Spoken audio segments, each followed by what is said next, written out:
Reasoning in algebra and geometry. Objectives to connect reasoning in algebra and geometry. Properties of equality. The properties of equality is saying that, like the addition property is saying if we add a number to one side, we have to do it to both sides to remain equal. Same thing with subtraction. When you subtract from one side, you subtract to the other. Same for multiplication and division. Now, these are the properties that we use to solve equations and have been using for quite some time. And most of the time we have said, guys, what you do to one side of the equation, you have to do the other, because otherwise your equation's not balanced, meaning they're not equal. Now in geometry, we have to add some others that you may not have seen in algebra. The reflexive property is kind of like a reflection. A is equal to A. It's like if you look in the mirror, you see yourself. Then we have the symmetric property. The symmetric property is saying that if A equals B, then we know that B equals A. Notice the symmetry, like if I divided the line right here, it'd be like they're equal distance apart. Like when you have symmetry, maybe you remember that from 8th grade, what you see on one side you see on the other, but it's if you folded on that red line, B would match up with B and A would match up with A. Then we have the transitive property that says if A equals B and B equals C, then A equals C, kind of like the law of syllogism. And then we have the substitution property. We know that if A equals B, then I can replace B for A in any expression.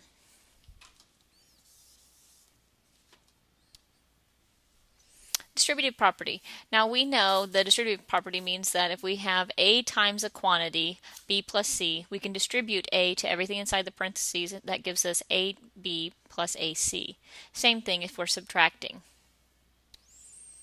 Example 1. It says, what is the value of x? Justify each step. Okay, so the first thing we're going to do is it says it's given that AB bisects angle RAN. Okay, so if I know that it bisects, that means that I know that this angle is congruent to this angle. So when we're doing this and we're justifying each steps, you're probably going to want to make it's a proof where we have our statements and our reasons. Now, and the reason we're giving our reasons is because it says justify each step. So the first thing we're going to do is we're going to start off with what it gave us. We're going to say that ray AB bisects angle RAN. We knew that because it was given to us, so we're going to call that given. Okay, so now we can say that we know that angle RAB is equal to angle BAN. And how did we know that? Well, it's from the given information that it bisects. So we're going to say by the definition of an angle bisector.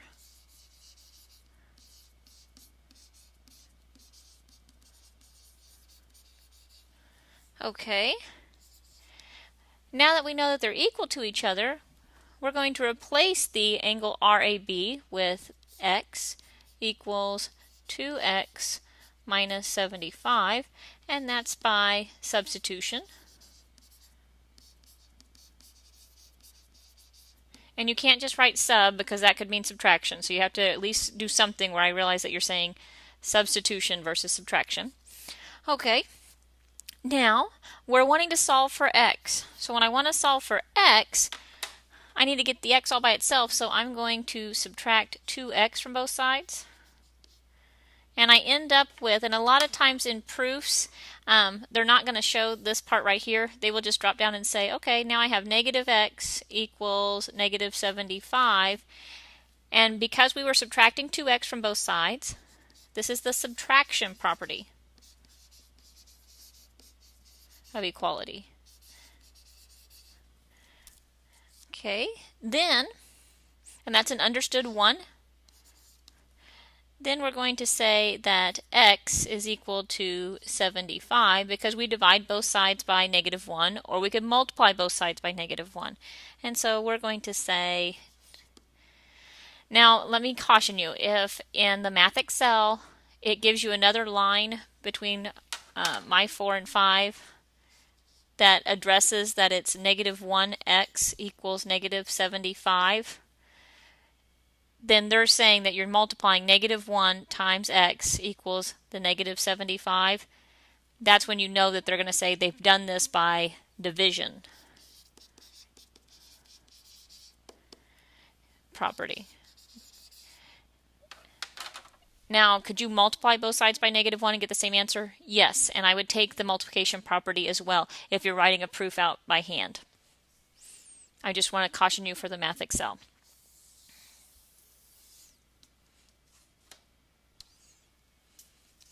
Properties of congruence. The reflexive property says that if segment AB is congruent, then segment AB is congruent to segment AB, and angle A is congruent to angle A. That's a reflexive property. The symmetric property is very similar. It's saying if segment AB is congruent to segment CD, then segment CD is congruent to segment AB. It's the same way that we've seen in the properties earlier, except they're using segments and angles. So there's really not a difference, but they're just wanting you to know that it's true for angles and segments as well. Example 2, it says for parts A through C, which by the way we're going to, what is the name of the property of equality or congruence that justifies going from the first statement to the second statement? Okay, so on the first statement we said they have that AR, or segment AR, is congruent to segment TY, and segment TY is congruent to segment AR. Well, they've just flipped them, so that's the symmetric property.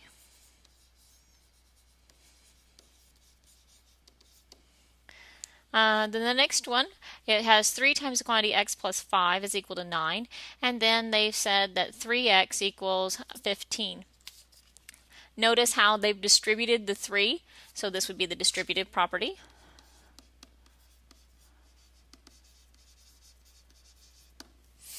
Okay, and the last one, it says 1/4 x equals 7, and then they have x equals 28.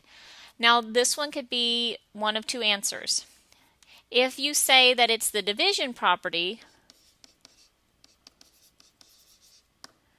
then that means you divide it by 1/4. If you say it's the multiplication property, that means you are multiplying by 4. Okay, D says what property justifies the statement that the measure of angle R is equal to the measure of angle R? Well, we're seeing itself, so that's the reflexive property. That's an E.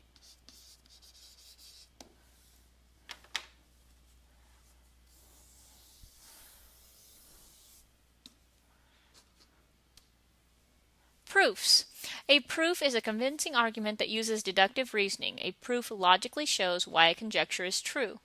A two-column proof, like we just previously did, lists statements on the left and reasons on the right. Example 3.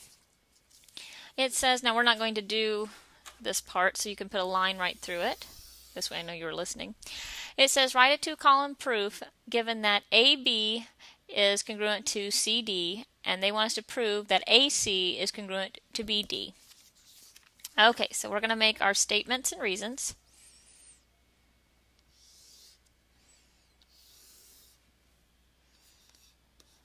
Statements, reasons. In almost every proof, you always start off with the given information. So I'm going to make my first statement that AB is congruent to CD. That was given. Okay, now on this one, if I'm wanting to prove that AC is congruent to BD, notice this overlap right here. And we already know that AB is congruent to CD, and if we're adding in the same segment on both sides, we can prove that AC is equal to BD, BD. So I'm now going to say, because I need to add in that congruent part, I'm going to say that BC is congruent to BC. And this, of course, is by the reflexive property.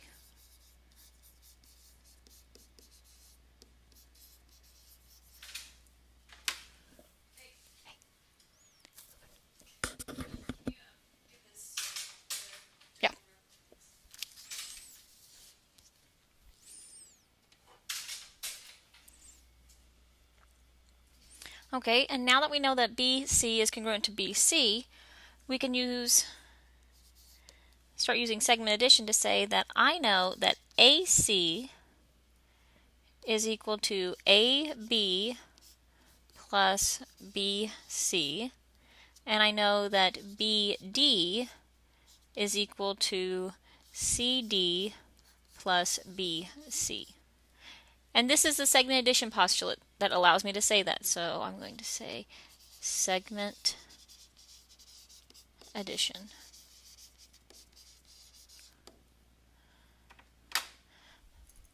Okay. Step 4. Now you should have enough room on your paper to write all this. I'm going to have to erase this so that I have enough room to do this.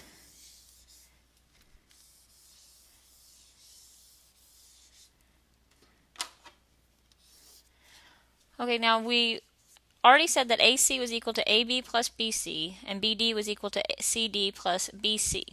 So now I can say that AC is equal to CD plus BC by substitution, because I'm replacing the AB part right here with CD. So this is by substitution.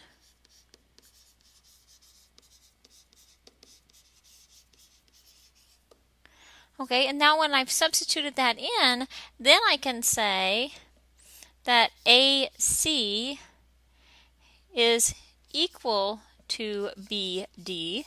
And again, this is by substitution because we'd said in statement 3 that CD plus BC was equal to BD. And that's going to be, you could say substitution, or you might say the transitive property. More accurately, it's a transitive property.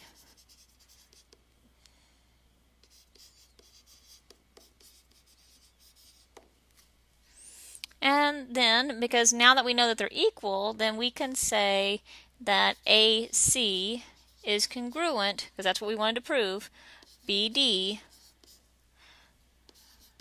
by the definition of congruence.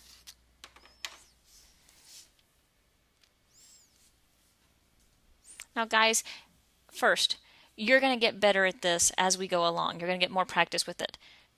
Second, when you're doing this in Math Excel, you have to watch to see what they're doing, because a lot of times what I've seen so far when they're doing proofs like this, it's drop-down menus where you have to pick a reason why they're doing what they're doing. And so you have to decide what allowed them to make the statement that they made. Or if they give you the reason they want you to come up with a statement, think about what statement you could make from that reason.